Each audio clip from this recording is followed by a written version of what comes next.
गुरु नमः शिवाय।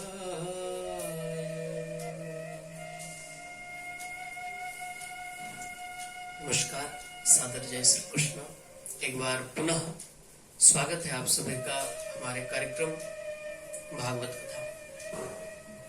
विगत सत्र में हमने श्रवण किया भगवान श्री कृष्ण पांडवों को लेकर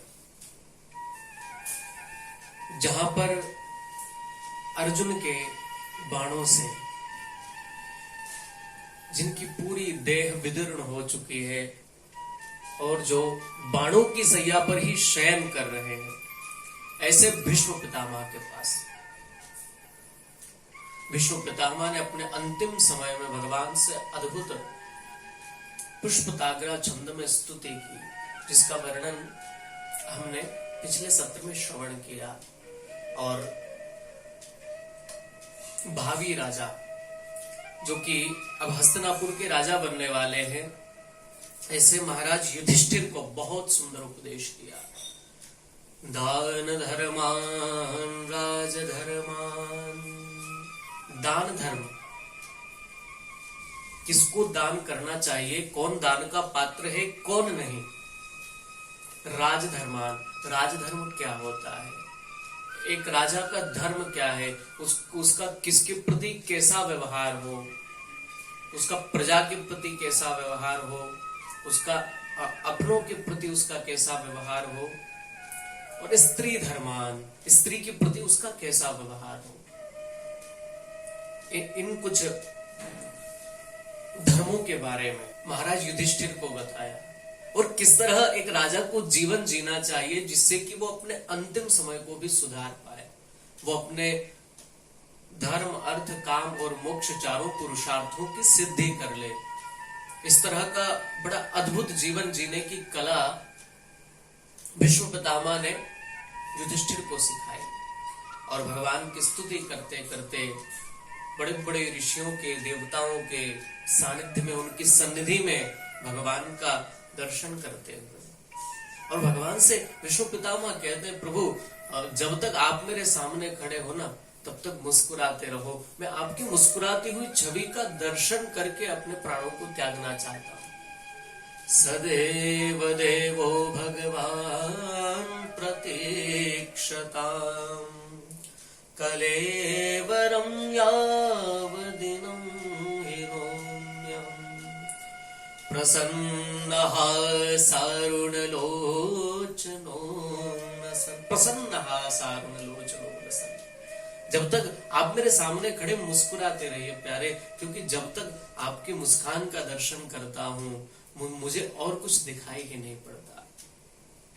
और बड़े बड़े ऋषियों ने, मुनियों ने भगवान की जो मंदहास है परमात्मा का, उसका बड़ा सुंदर अपने अपने ढंग से उसका जो है वर्णन किया है। ब्रजवासी तो कहते कन्हैया तेरी मुस्कान में बड़ो जादू है भैया। कुछ ब्रजवासी कहते अरे नंद लला तुम होते लली तो गले कट जाते करोड़न के। अरे नंद के छोरा अच्छो है भैया, तू छोरा है, यदि तू छोरी हो तो, यदि तू लड़की हो तो तेरे पीछे करोड़ों के गले कट जाते। संत तो बड़ी सुंदर बात कहते हैं, लखी जिन्ह लाल की मुस्कान तीन्ही विसरी वेद विधि सब योग संयम ज्ञान। बोले प्रभु आपकी मुस्कान का एक बार जो दर्शन कर लेना, वो वेदों के भीतर जितनी विधियां हैं वो सब भूल जाता है कि किस तरह आपकी पूजन होती है, किस तरह आप आपके लिए पाठ करते हैं, किस तरह आपका दर्शन करने की क्या विधि है। वो तो बस एकटक निहारता रहता है, वो अपना सब ज्ञान भूल जाता है, वो अपना संयम छोड़ देता है, वो उसको भी भूल जाता है, वो योग भूल जाता है। बड़े बड़े योगी जो योग में लीन है, वैसे भी एक बार आपकी मुस्कान का दर्शन कर लेना प्यारे, तो फिर वो अपना योग भूल जाते हैं।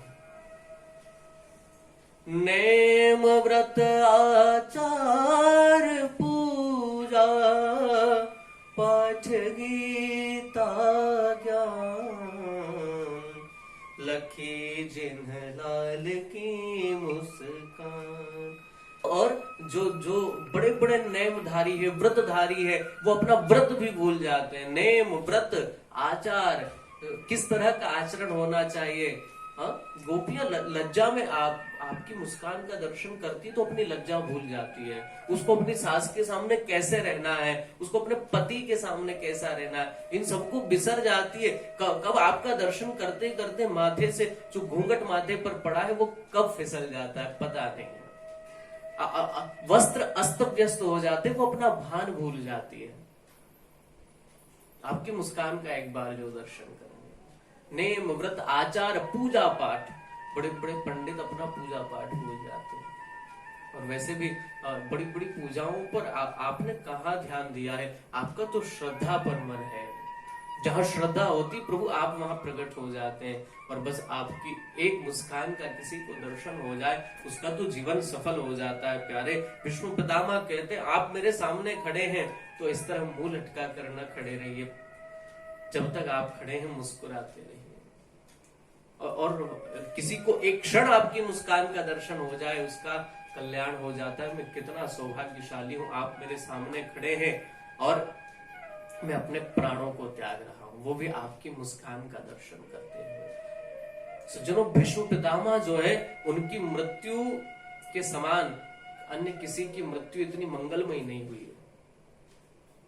बहुतों को भगवान ने अपने हाथों से मारा होगा, बहुतों को भगवान की गोद में, जैसे गिद्धराज जटायु है, ऐसे भगवान की गोद में मरे हैं।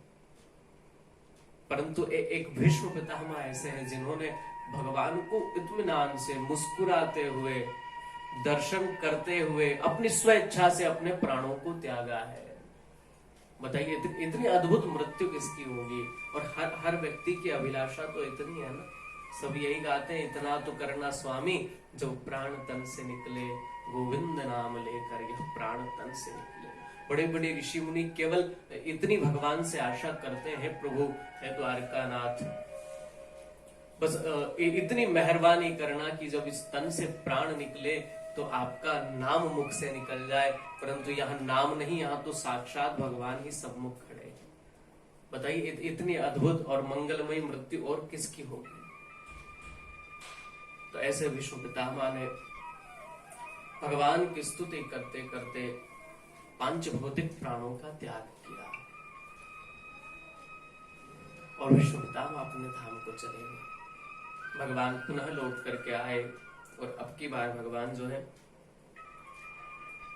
द्वारिका जाने के लिए उद्यत हुए। अर्जुन ने कहा, प्रभु मैं आपको अकेले नहीं जाने दूंगा, मैं भी साथ चलूंगा। और अर्जुन भी भगवान के साथ द्वारिका पहुंचे। द्वारिका में भगवान का बड़ा अद्भुत और भव्य स्वागत हुआ, क्योंकि बहुत दिनों बाद भगवान आए हैं। और भगवान का परिकर तो आप जानते ही हैं, 16,108 उनकी रानियां हैं और उनसे पुत्र इत्यादि होकर उनकी संख्या करोड़ों में है। तो सबको भगवान की प्रतीक्षा थी। और जैसे ही आज सबकी प्रतीक्षा पूरी हुई तो पूरा द्वारिका जो है वो एक महोत्सव बन गया। द्वारिका में भगवान जैसे ही द्वारिका में प्रवेश किए, अपने पांचजन्य नामक शंख को बजाए, प्रत्येक द्वारिका वासी का मन आह्लादित हो गया। अरे वाह, हमारे प्रभु आ गए। जब तक राजा ना हो ना राज्य में, तब तक बिना प्राण के वो राज्य होता है। राज्य का प्राण जो है, राज्य की श्वास जो है, वो राजा है, वो नायक है, वो नरेश है वहां का। सब ब्रजवास, जितने द्वारका वासी, सब बड़े प्रसन्न हो गए, प्रमोदित हो गए। भगवान का आगमन देखकर सबने अपने अपने तरीके से भगवान का स्वागत किया और भगवान ने भी सबकी इच्छा को पूर्ण किया है। भगवान की 16,108 रानियां थी। यहाँ पर बड़ा जो है संकट खड़ा हो सकता था, क्योंकि भगवान इतने दिन बाद आए, सबसे पहले किससे मिलने वाले। ये एक बड़ी समस्या, चुनौती थी भगवान के सामने, क्योंकि यदि भगवान एक से मिलते तो दूसरी स्वाभाविक नाराज हो जाएंगी, क्योंकि आप इतने दिन बाद आए और सबसे पहले उससे जाकर के मिले।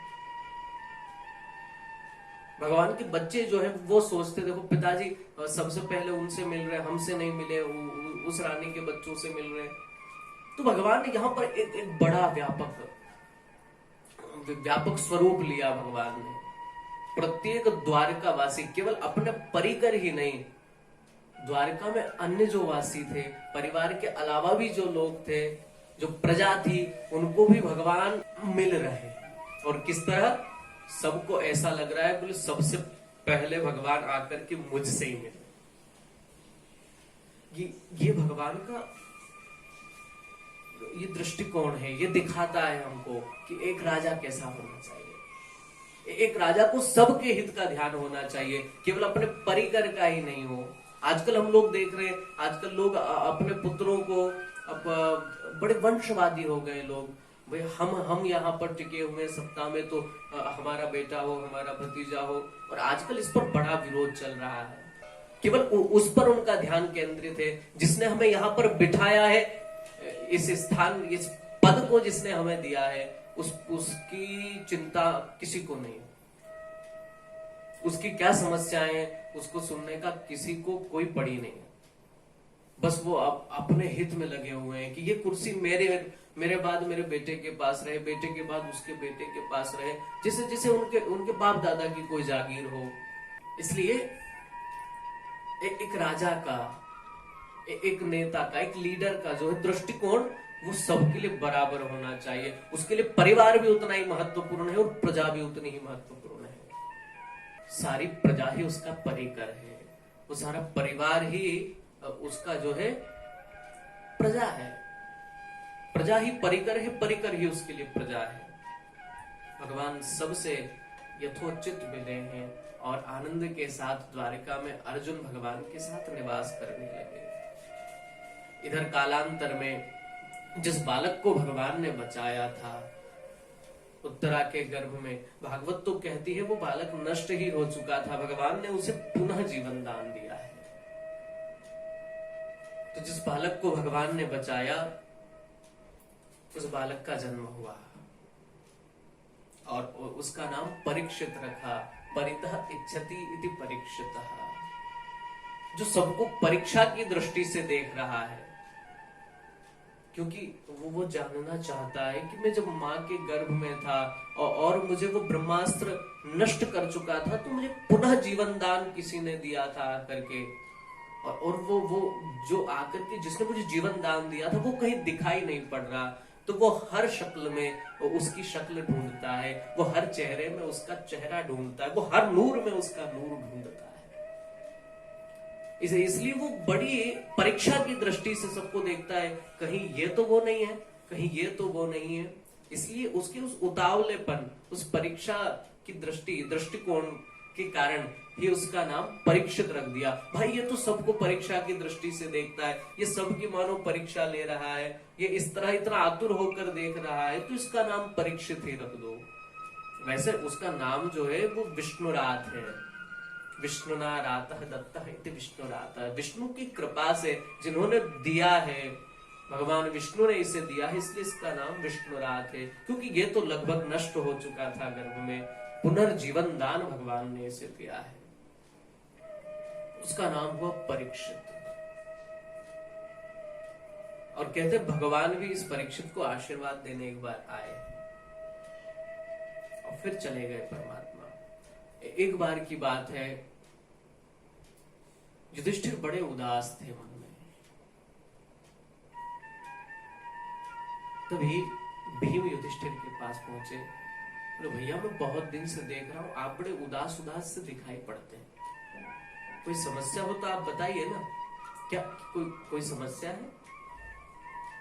तब युधिष्ठिर जी कहते हैं भैया भीम एक बात बताऊं, मैं मंदिरों में जाता हूं तो मुझे देव मूर्तियां जो वो रोती हुई दिखाई पड़ती है, और ये जो श्वान है, ये जो कुत्ते हैं, ये बिल्कुल निर्भीक हो गए हैं, ये किसी से डरते ही नहीं है। और मैंने गायों को बछियाओं का दूध पीते देखा है, ये सब अपशकुन है। देव मंदिरों में मूर्तियों का रोना, कुत्तों का निर्भीक हो जाना,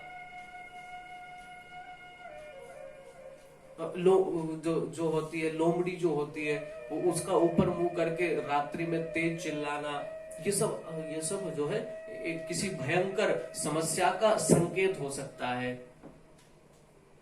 ऐसी क्या समस्या हो सकती है? और मुझे दूसरा भय इस बात का भी लग रहा है, मैंने जब से जन्म लिया है तब से अर्जुन हमेशा मेरे साथ रहा है। कई बार ऐसा होता है कि अर्जुन थोड़े बहुत दिनों के लिए जाता है, परंतु वो मेरे बिना इतने समय रहता नहीं है। हम पांचों भाई हमेशा से साथ में रहे हैं, परंतु इस बार अर्जुन को द्वारिका गए 6 महीने बीत गए, परंतु अभी तक अर्जुन लौट कर नहीं आया। वो कभी इतने समय तक हमसे दूर रहा नहीं, न जाने क्या कारण है। इसलिए मेरा मन जो है बड़ा उदास है। और इस तरह की वार्तालाप दोनों के मध्य में चल रही है, तभी अर्जुन का वहां पर आगमन हो जाता है। अर्जुन का चेहरा एकदम मलिन है, एकदम उदास लटका हुआ है। अब इसका क्या कारण है? आखिर अर्जुन का चेहरा उदास क्यों है? चेहरे से उसकी जो कांति है वो कहां गायब हो गई है, वो कहां चली गई है? इस विषय में हम लोग अगले सत्र में चर्चा करेंगे। तब तक आप सभी को सादर जय श्री कृष्ण।